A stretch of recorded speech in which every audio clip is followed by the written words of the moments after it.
Hi, welcome back to Wild Speculations. I'm Daniel. I'm Scott. This week we talk about Critical Role Campaign 2, Episode 121, Ice and Fire. Yep. The song of. Not really. Good return, I think. Good return. A lot of little sneak peeks, I think. Little glimpses. How do you mean? Just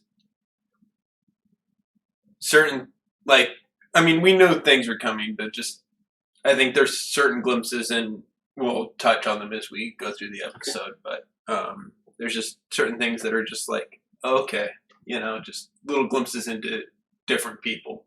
PCs and NPCs. Yeah.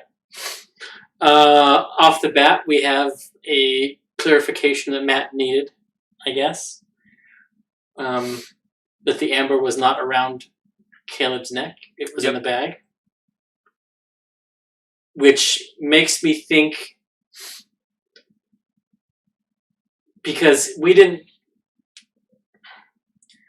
really talk about how Molly knew they had the crest. Yeah. But I think Matt may have been thinking that the amber was around Caleb's neck. And that's how Molly knew. Yeah. See, I had been assuming that Creed was just watching them go down there.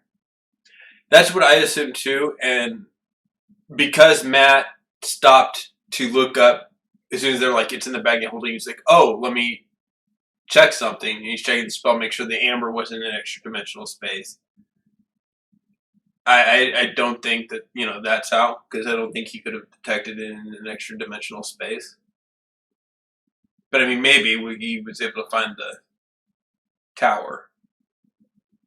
I don't think... Well, the tower has an invisible door. Right. And we know Lucian can see through invisibility.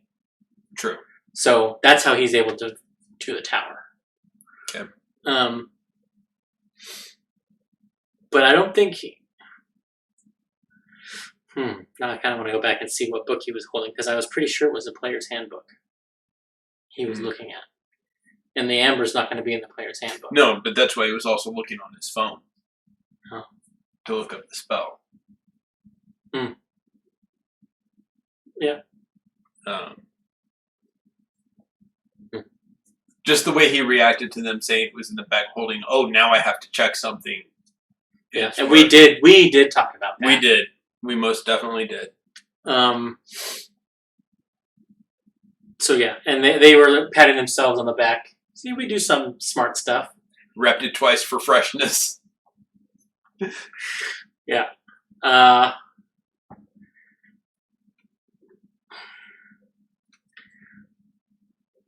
Which kind of makes me wonder, and this goes back to me saying that them reaching into the bag of holding and trying to get the gem wouldn't work. Because they would have to know to reach for the amber necklace. Yep. Do the Tomb Takers know that? I don't know. That may have given them a % chance that crew was watching at the time they did it. Or at the time they spoke of it being there. Well, no, I'm just thinking of... Because you could make the argument that Caleb didn't have the necklace on when they met them. Because they had just taken Vesta Ragna out. Yeah.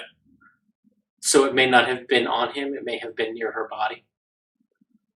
That's one of those things that, you don't narrate picking up all of your ritual components. Did you pick up all of your ritual components? Right. And it doesn't say that it can't be on your body when you expel everything from it.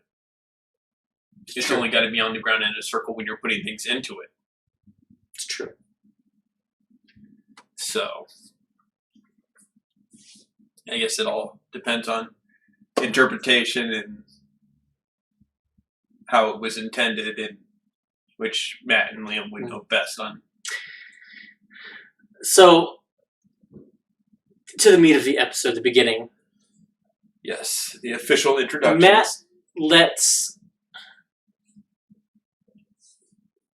he asks the question if they're going to try and complete their rest. As if he was going to give them a choice. Yeah. And I wonder why he did that. To set the contention. You don't think the same could have been done with him saying, "Let me pick up with you guys trying to get a rest." Oh, okay. He does not allow you to complete your rest.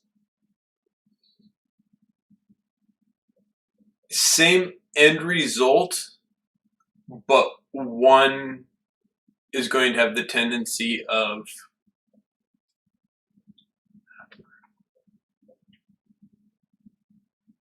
I think the latter way there is going to provoke conflict, whereas the former is going to be at least more likely to, well, we tried.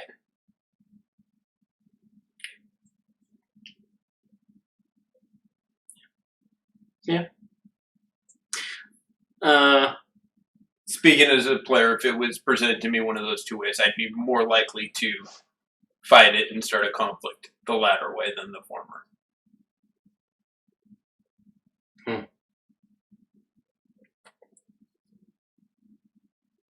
See, I don't... But I think it sets the contention, it sets the narrative of Lucien's attitude through this whole episode. That's true. I mean, yeah. It's a one-way trust thing.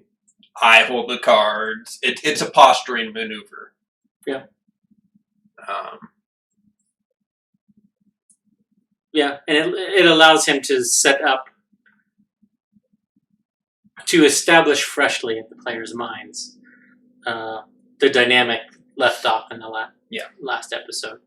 I think, doing it that way is better if you want to do that. Yeah. Rather than from a purely mechanical standpoint, you guys are not getting a long rest. Yeah. And I think that's why it was done that way it was done. Okay.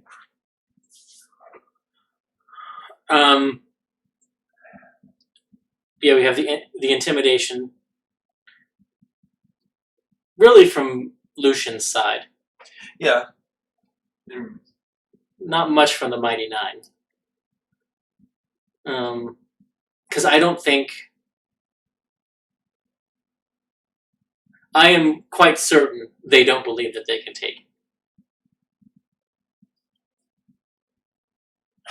I'm quite certain the players don't believe they can take him. I'm quite certain some of the characters don't think they can take him.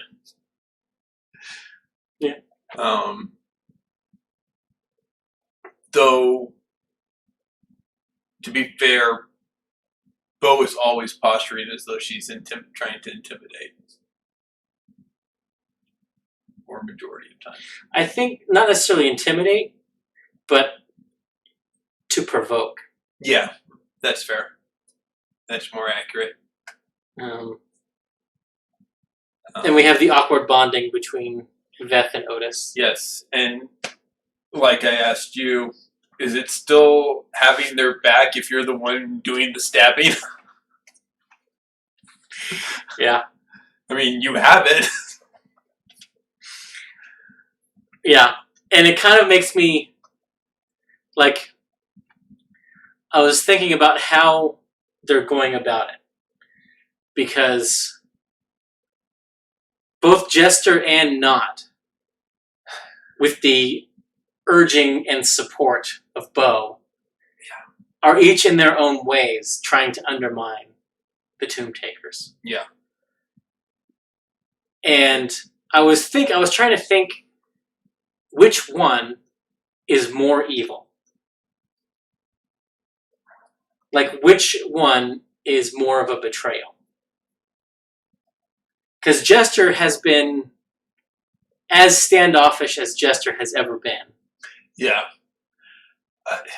But Veth was actively trying to ingratiate herself. My gut wants to say immediately Veth, just because it's Sam. and Sam was just full of the fuckery this episode. Yeah, he was. But I think if I actually take a moment, like, that would be my gut answer. But I think if you think about it for a moment, it's Jester. Because Veth is, at best, thinly veiling her malicious intent. Yeah. Whereas Jester is trying to be the friend. And what's a worse betrayal? The one who's nice, or the one who seems innocent, or the one who is actively trying to cause shit? Well, that's just them playing to their ability scores. Right. Well, I mean, but that's what betrayal is. It's not betrayal if someone is actively being malicious. That's just an attack. It's betrayal when...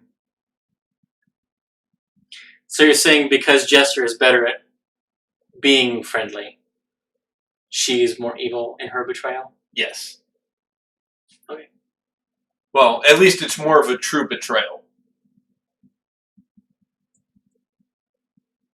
Yeah. To me, betrayal implies you're not expecting it to be a true betrayal. It's like Risk. Yeah, you're going to make alliances. You know they're going to screw you over. It's not a surprise. It's not a big shock. Come on. You're playing Risk for a reason.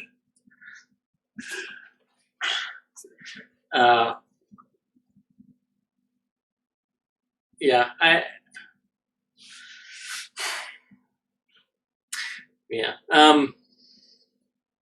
but as the day winds on and they make camp, we have the different pairings of the players. And this was one of my favorite sections of the episode. Yes, mine as well.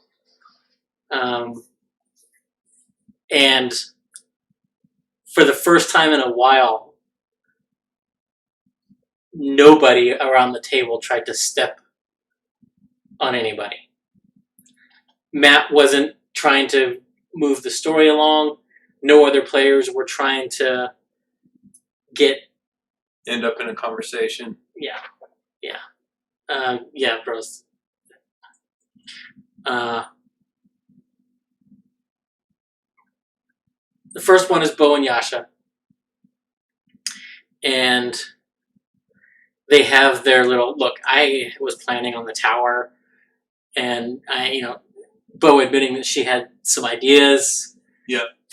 And Yasha's like, yeah, this is too weird if we just do it here. Well, yeah. I mean, if they're in the dome, they're with the whole group. If they're not in the dome, they've got Creepy McPeeperson. Yeah. I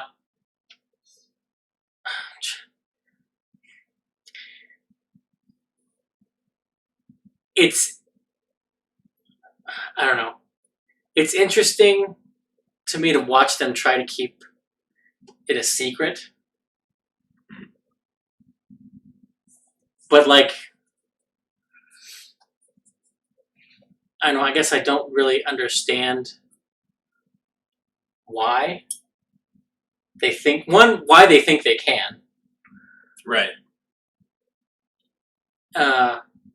But also, I mean, I kind of understand why they want to, because they have their own expectations of this relationship. Right. And I know they don't want other people's expectations on them. And I think the big thing is, let's get through one date before everybody finds out, kind of thing. You know? It's fair. And then Sam's continued trolling. Yeah. Yasha and Veth. Oh, I wrote a poem for you. And then, of course, he also ends it shake on it. Yeah. Epic trolling from Sam this episode. Yes. And that's just the appetizer of the trolling. Yeah. Yeah. But we had a great scene between Beth and Caleb. Yes. Yeah. I think that was a lot of people's favorite parts of the episode. Rose. But yeah. We get an actual full-on discussion of what we were talking about when we were discussing whether or not Veth was going to stay with the Mighty Nine or not. We got a full-on externalization of everything that we talked about that I was like, no, she wants to go with them. Yeah. But she also, like, it's... I don't know. It to me, it almost felt like she was, without admitting, you know, say this without saying this. Yeah. That, I mean, she loves her family, yes, but she'd rather be doing this. This is more important to her than her family.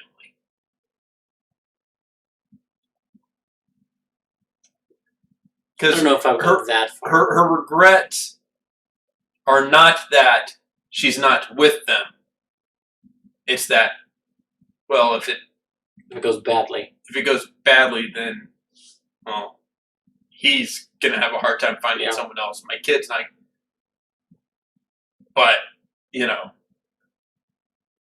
if it goes badly, they have to replace me. If it doesn't go badly, who cares? Like, she's just like, whatever, they're there, it's fine, I'm doing what I want. If it doesn't go badly, she comes back with a fortune and they live comfortably for the rest of their lives. Right. I don't know, it just felt to me like she saves the world.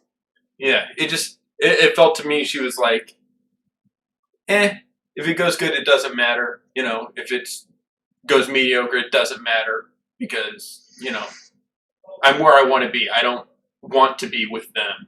I just feel bad if they don't have me because I'm their means of support.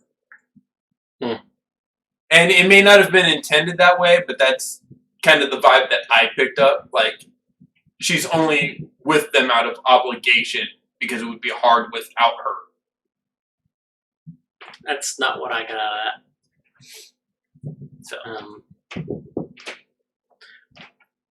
I got that she's genuinely conflicted.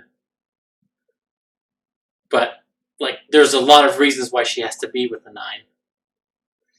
And the only reasons to stay with her family are all selfish. And one of the themes of this campaign, at least from a character development standpoint, has been, let's not do the selfish thing. Okay, yeah, that's fair. And I liked Caleb's, you know, and this was, again, what you mentioned, a window, a glimpse. Yes. This was a glimpse into how Caleb has been how he internalizes everything. Yep. How it's all my fault, even if it's not his fault. And I was I'm still undecided as to if you have a lot to feel guilty about. Don't add this. If that was nice or not. That was Sam's trolling. I also leave it open for that possibility. That was just the next poke of the bear. Next was Jester and Yasha. Yeah. Pointedly with Frumpkin. Yeah. And normally, when Caleb is asleep and not on watch and whatever's going on, he busies himself doing other things. Mm-hmm. Yeah. He did not do that. Nope. He watched both of them. And I was like, well played, sir. Yep. And, and what I've said from the beginning of the show, Liam is the one who is most, if you watch him, that's what Caleb's expression is. He is the most in character with his expressions, even when he is not in the scene. Yep. He's the one that stays in character. Yep.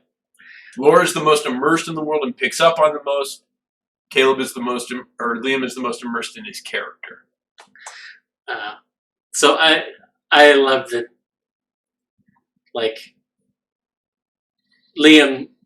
Caleb knows what Yasha and Jester talked about.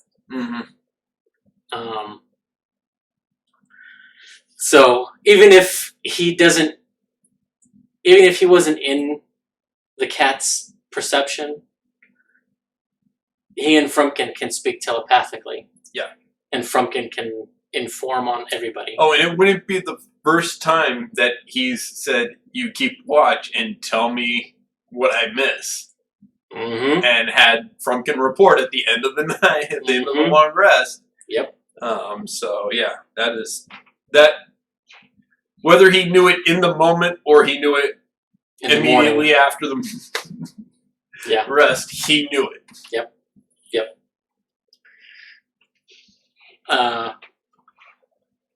And that was a cute little scene and a callback to the beginning of the arc when Jester suggested to Yasha to write the poem. Mm-hmm. So that was nice. Next we have Ford and Bo. Yes. Where we get the germ of an idea that we discussed. Back when the tower first appeared, we said, this is going to happen. It will probably be this specific character. Yep. Now, we did not assign the motive that it was going to be as a date location. No, that is new. We don't get points for that. However... but Bo sneaking up to the high B&E, go with what you know. Yeah. So good. And now, B&E, go with what you know. Does that extend to the blackmail if the B&E goes well? Yes. Yes. Okay. That was my thought as well. Oh, she is actually going to sneak up there, Rose. And that's what we're talking about. We said when the tower first came up that someone is going to go up there and it will most likely be Bo. And that's one of the reasons why Bo is on the lowest level of rooms. Yep. To give him the most amount of time to stop her. But an interesting offer. Caleb would try to stop her if he knew about it. Yes. So it all depends on whether or not he has written in the description or he says when she goes up, that trips an alarm. Yeah. And here's the thing. Kind of jumping ahead in the episode. If the Tomb Takers end up getting to stay in the tower, there will definitely be alarms on those areas. Yeah. For sure. If they do anything above where he wants them to be. Yeah. Oh, and it'll probably be on every level. Yeah. So he knows how far they get. Yeah. For sure. But he offers them the Threshold Crest for access to the book. Yeah. Do you think that's a good trade? In Caleb's mind, absolutely. Well, in your mind. It's a gamble. It will either pay off hugely and be worth it, or it will not, and they'll be screwed. I think it is the correct play. I agree with that. Because... doesn't mean the correct play is not a gamble. I don't think it's a gamble at all. You know? No. Okay. If he gets access to that book, then he gets all the information that Vestaragna had. He gets all the everything that they want to know that he has been hesitant to tell them is in that book. Yeah. And admittedly, there's more in that book than even he knows. Yeah. And more importantly, Lucian doesn't know this. And I don't think any of the other ones have realized that either. Okay. But Caleb's keen mind means if he reads that book, he can reproduce it. And he only needs to read all of it once. Yep. And reproduce it within a month. Yeah.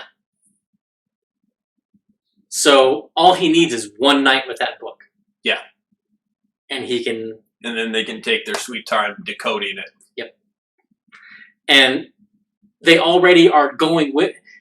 Lucian already essentially has the threshold crest because they are traveling with him. Yeah. They are going to where he wants to be.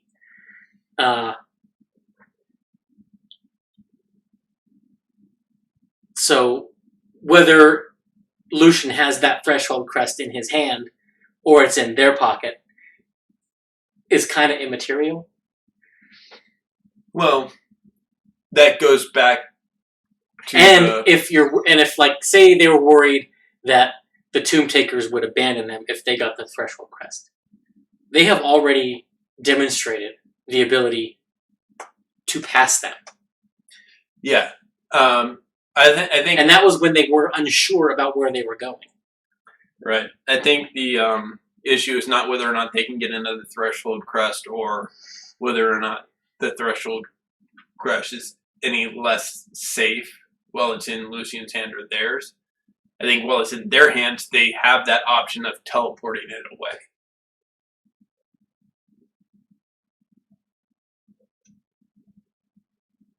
Denying at the last minute.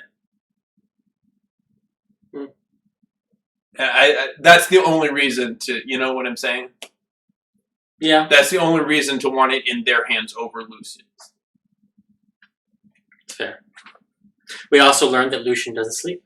Yes. He has the Warlock invocation. Aspect of the moon. Yeah. For Pact of the Tome. Which, now, he is a monster stat block. Yes. I'm pretty sure. But I believe he is, if he were to be in player terms, a multi-class Warlock Pact of the Tome. But I think it's more that he's the Warlock aspect of the Blood Hunters. Can they get invocations? The Blood Hunter? No. Okay. They get certain abilities based on which pact it is. But with Tasha's, there is that feat that allows you to take invocations. That's right. Yes. And he can meet the requirements of Pact of the Tome through that subclass. Mm. Yeah. So, he could theoretically just have that feat and be the Warlock subclass of the Blood Hunter. Yeah. Day 2 has them crossing the lava. And rather than swap strategies, they just cast Control Weather. And they don't fly, as was the Mighty Nine's original plan for crossing the river. And Jester decides not to include the others in her Pass Without a Trace. And we learn that if part of the party fails the stealth check, everybody fails. Yeah. So perhaps not the best idea to withhold the blessing. Yeah. And probably the first step in why Lucian later anti-magicked all of them. That's why none of them were in a position to pick up any of the Tomb Takers, from what I understood of the narration. So them just picking up each other and flying off, in and of itself, is not enough for Lucian to cancel it. But because she didn't include them in the Pass Without Trace. So, I understand what you're saying. and it is a valid point of reasoning. Yes, the pettiness was real. However, that's kind of like justifying your asshole friend by saying, well, when you get to know him, he's really not. Lucian's just an asshole. He probably would have done it anyway. He probably would have been like, oh, they're taking off. Yeah. He seemed to me, and this is, again, one of those glimpses, looking for any reason to fuck with them to send the message, I have the upper hand. That's fair. I am in control of this situation. You guys are at my whim. You're at my whim. So I think he would have done it anyway. That's fair. Now, while I think your logic is going to be more his justification of what he did, but I don't think it's the reason for what he did. Well, I just think if you're looking at it from his perspective, the reason to suspect that they are abandoning you, which is why he did what he did, is because she didn't include them in that spell. Yeah. But interesting mechanical choices that were made. Matt narrated the fire elemental coming up essentially in Yasha's space. Mm-hmm. Didn't give a dex save. Right. To not be in the lava. Also, since the fire elemental passed through all of them, which it can do, and ignite everybody, none of them had to make checks to avoid being on the lava either. My reading of that moment and the subsequent mechanics of the encounter that he had set up was that as the fire elementals move, they are melting the snow. Mm. So anywhere where they move, you are now on lava. Thus, if they move through you, you are now on lava. Yeah.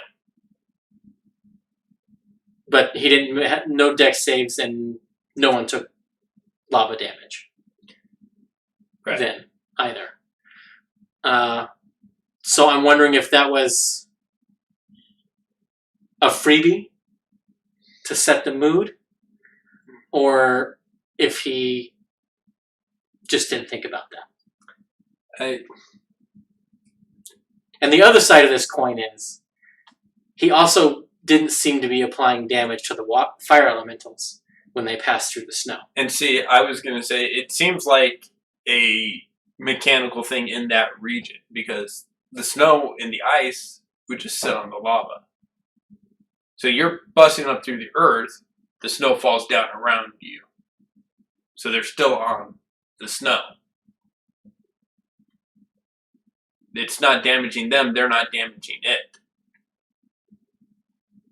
Well, they are damaging the snow because they're melting it. Because they're carving those paths.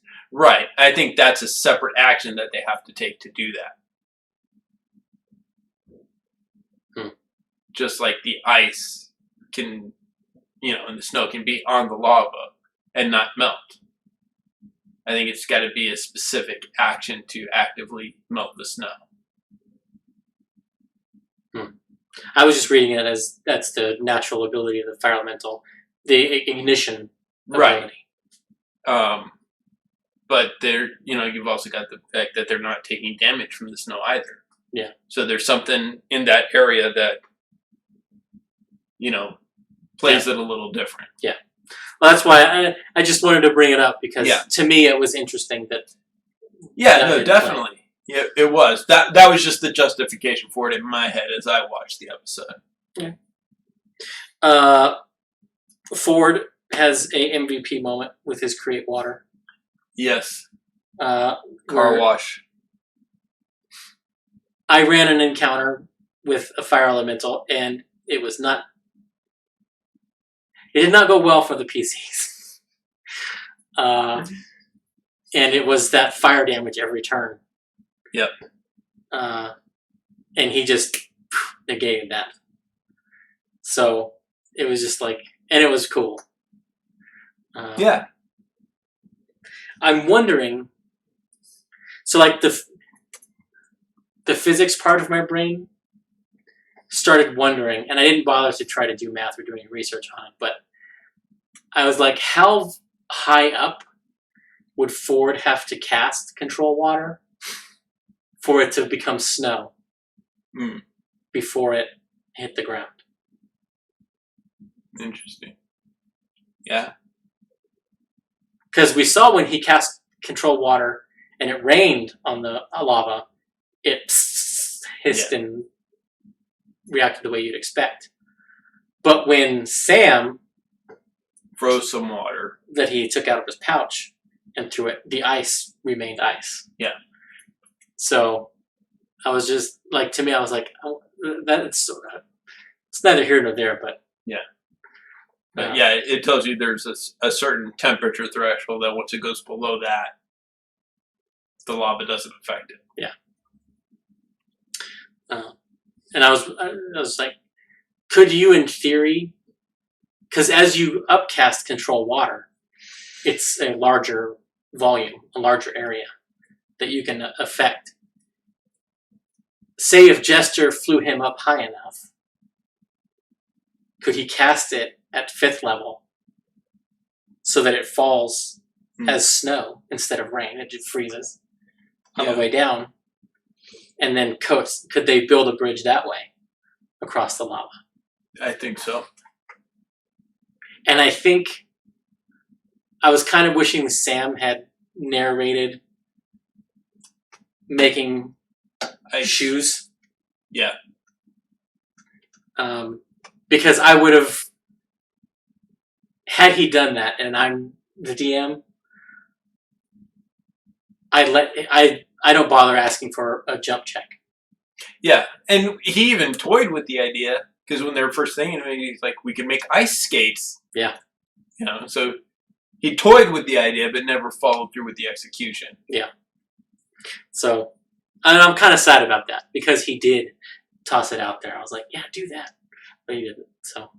But she never fell in. We did get the betrayal of Otis. Yes. And hey, go this way, okay? Matt conveniently forgot that rogues can bonus action dash. There was no reason that she needed to fall behind from casting the spell. I was also a little sad that he didn't ask Ashley if she was running ahead. Yeah. Because Ashley's just as fast as Bo. Yeah. Without key points. Yeah. My argument to Matt for getting the bonus action dash is that that's on Sam to remember and to state he's using that bonus action being the rogue. It's fair. It's, it's not the DM's job to operate the characters. That's the player's job. Oh. And if I'm a rogue and I tell you I do something and I don't say and I bonus action dash to keep up with everyone, I didn't bonus action dash and I fell behind. I don't have to use that bonus action to dash. Fair. Which brings me to a question I had. So when Norzum picks up Jester, she has to use her reaction. Yeah. And she attempts to loosen the strap, which is technically interact with an object. Would you have allowed her to do that as a reaction? I would have asked her, what gives you a reaction to do that? Okay. See, because the answer would have been, well, nothing, and then I would have been, well, then no. And I get why you did it, that it's, okay, you're being clever, reward player. For me, if it's something you could do as a bonus action, you could do it as a reaction if you have the opportunity. Attack of opportunity is a single attack. You can take a single attack with an offhand weapon as a bonus action. So a thief who has fast hands and can interact with an object as a bonus action, I would allow them to do that as a reaction. Okay. That's kind of where my logic went. That's fair. Because a reaction is just a quick thing. It's not a full action. If the conversation had gone that way and you said I was that, a thief, and I would say, okay, then do it. And again, I'm not trying to backseat game, Yeah. you know, but that was the question. I guess the rules question in my mind is, why can she do that as a reaction? Because my brain relates reactions and bonus actions as the same, like, size of scope. Just one is off your turn and one is part of your turn.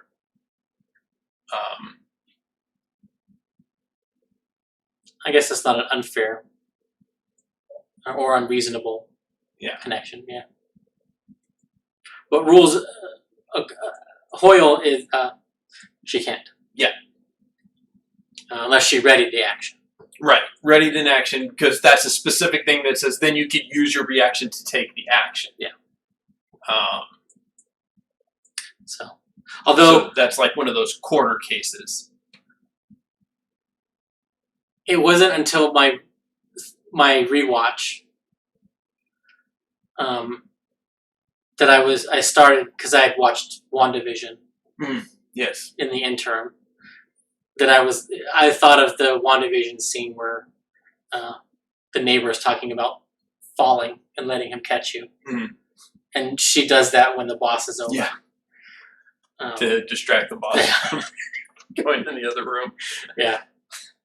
So I was chuckle from that.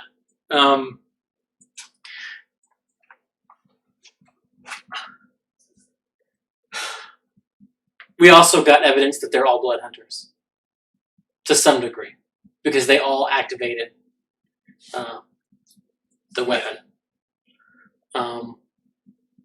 Whether or not they're multi-class of anything, or what have you, we have no evidence of it yet. Yeah.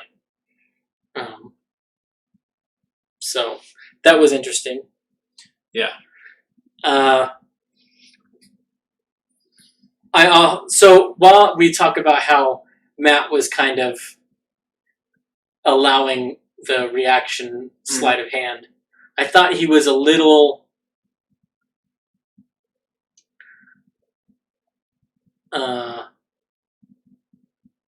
in some ways too literal with her later attempt as the eagle to take the bag, basically. Yeah. Get the bag off.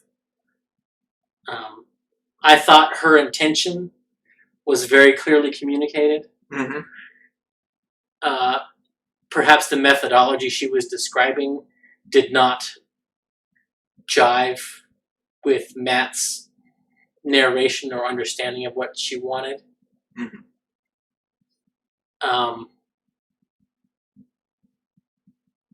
But I think he was trying to preserve the crest. Yeah. And not necessarily not give her the win, but I thought he was a little too literal in her narration of her actions, where she was very clear she wanted that bag in the lava. Yeah.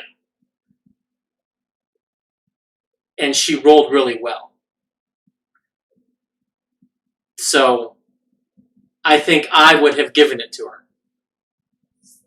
That the bag rips, falls into the lava, give him a dexterity save to catch it.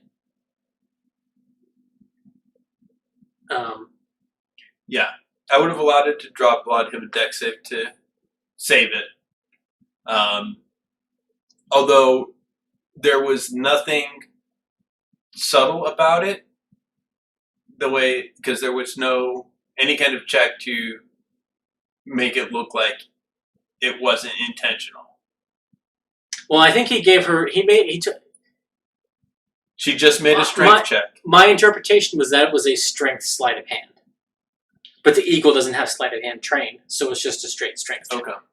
That was my interpretation of that interaction. And that's fair. So, like, to me, that check was a sleight of hand check to surreptitiously do what she wanted to do. Okay. That's fair.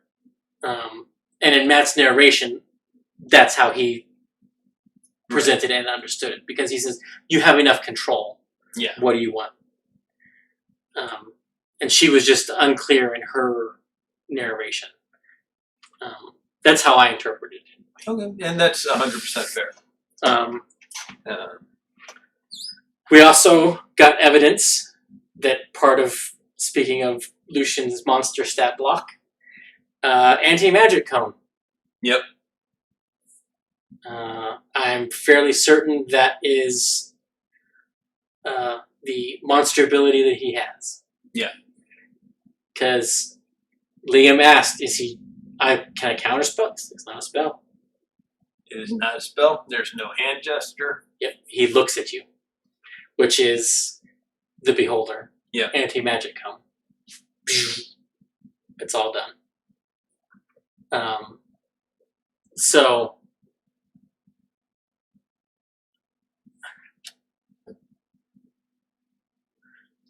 although it may be a more targeted anti-magic rather than a cone, because Matt didn't bother to narrate the loss of any of the other items. Yeah. Like the Star Razor didn't stop glowing.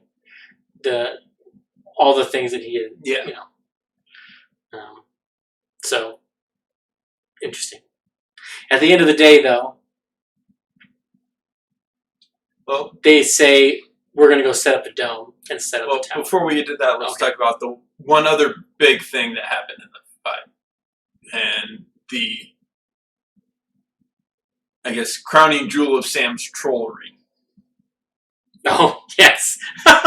So, first, we get a split to who's going to save who. And Beth clearly states Yasha, and Caleb blurts, I go for the healer. Yeah. And Marisha succinctly puts it, a value was just stated. Yeah. And in Talison's defense, as he said, he is a walking do-over. Yes. But Sam rolls a natural 1. And at first, everyone flips out. Use your halfling luck for once. One time. This is a time when it actually matters. This is someone taking damage. You know? And Matt is thinking reliable talent. Yes. Which they discuss. And he's like, nope. It's a 1. A 1 is a 1. And we've discussed the halfling This luck. interaction, though, made me want to ask the question, is Sam a toxic player? I think in this moment he definitely was. I don't know that he is in general. Okay. But definitely tonight he was the toxic player. Okay. And we get a redo of Bax's foot, but with Yasha. Yeah. Foot in the lava. You know. Although Matt was a little kinder this time around. Yes. And didn't vaporize the foot. Yes. And didn't make it take 2 months of play to return. Yeah. But yeah, she sticks her foot in the lava, thanks to the 1. And then, 3 rounds after that? Otis rolls a 1. And he's like, it's done. You've got him. You're the eagle. You picked him up. Or her up. She has halfling luck. And Liam's expression, who is his biggest encourager, enabler. What the fuck, dude? You don't use yours, but then you give them theirs. Yeah. And I flashed back to the paddle with Vecna and Matt Colville's video discussing it. Mm-hmm. When he talks about how Sam and Liam are best friends and Sam's been doing all this stuff. He saved his 9th level spell to save Vax. and he has to give it up to keep Vecna there. Yep. And how he's just crushed in that moment. And I flashed to that with Liam going, why don't you just join them? Yes. Why don't you just join the Tomb Takers? Just go ahead and sign up right now. Multi-class the Blood Hunter. And I was like, is there going to be a point when Sam uses the halfling luck? And is it going to have to be Caleb's life on the line for him to do that? Yeah, that was going to be my question. If it had been Caleb or possibly Jester who was going into the lava, would Sam have used the luck? Yeah. But interesting note, we've given Sam a fair share of crap and the internet in general for not using halfling luck. I would like to point out, while not a racial feature that's been ignored, Ashley with reckless attack. And I don't think we're at a point where we can say she just forgot she had it anymore. The first few times maybe, but she never uses it. And I think it's part of her character. I think she's not the reckless barbarian. She's the calculating one. And people have called her out multiple times, so it's not an issue if she doesn't realize she has it. Yeah, no. I view it totally as Yasha, not... You know. Yasha has been so open, and because of her stats, her wisdom stat, has been so open to manipulation and people taking advantage of her, that I think she views reckless attack as that. Yeah. It's the same kind of thing. And she's doing everything she can not to let anyone have anything on her. Yep. It's like, she can't crit fish like everybody else. But she has Savage Attacker to make up for that, in my mind. Yeah. No, and I 100% agree. Yeah. But, I just want to point out, we do things and then we don't do things, she's still not using an ability. That would arguably mechanically help her in several instances where she could have used it, and she chose not to. Sam's doing the same thing, technically. Yeah, well, I mean, if his conception of Veth is someone inherently unlucky, which arguably you could certainly make that argument, that everything that's happened to her is because she is an unlucky halfling. Yeah. Then, kind of... No, Sam hasn't given us anything to imply that's why he doesn't use halfling luck. Right. As far as we know, it's just because Sam prefers the natural one in the storytelling. Yeah. But the argument could be made. And I just thought it was an apt comparison. But the tower and the dome, Lucian, as the Mighty Nine expected, dispelled it. After Caleb basically gave him the finger. This is my home. Go the fuck away. Yeah. And now I'm doing the thing I called you out for earlier with Lucian right now. But if Caleb had reacted different, not even invited, to stay in there, but it's just like, do you want to see what it is? Okay, I only have rooms for us, but, hey, see, it's just, this. Would he have still dispelled it? Or even if he had just been not with the attitude that he had when he responded.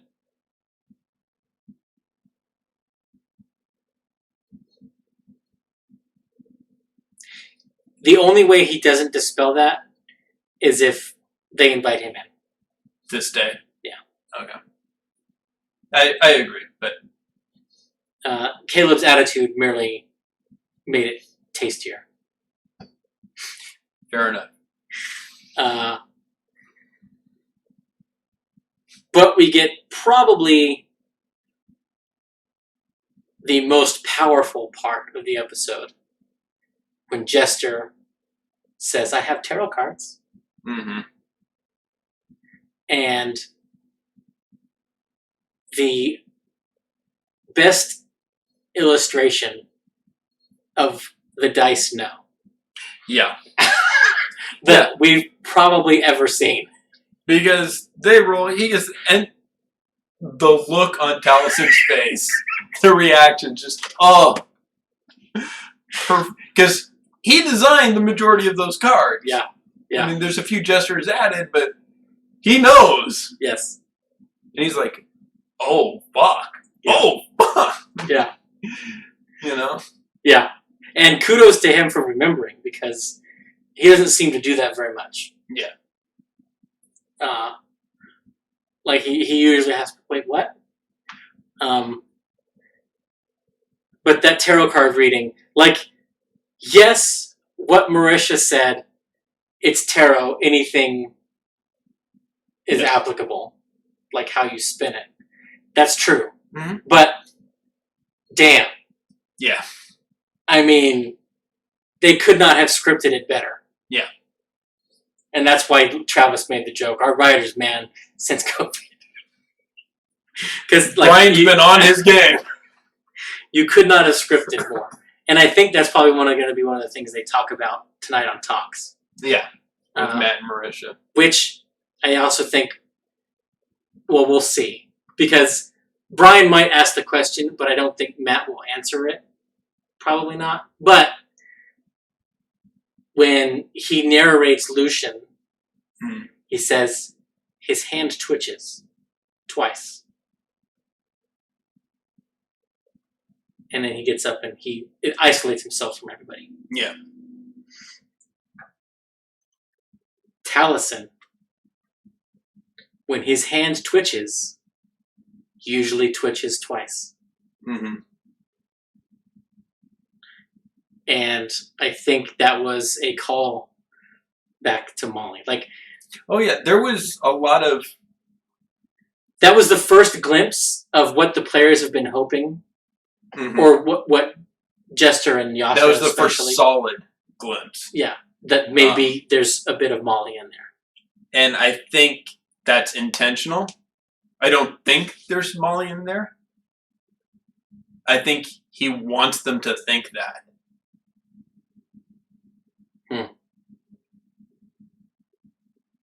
I don't think so. Matt is the kind of DM that puts that redemption possibility there. I think it's a long shot.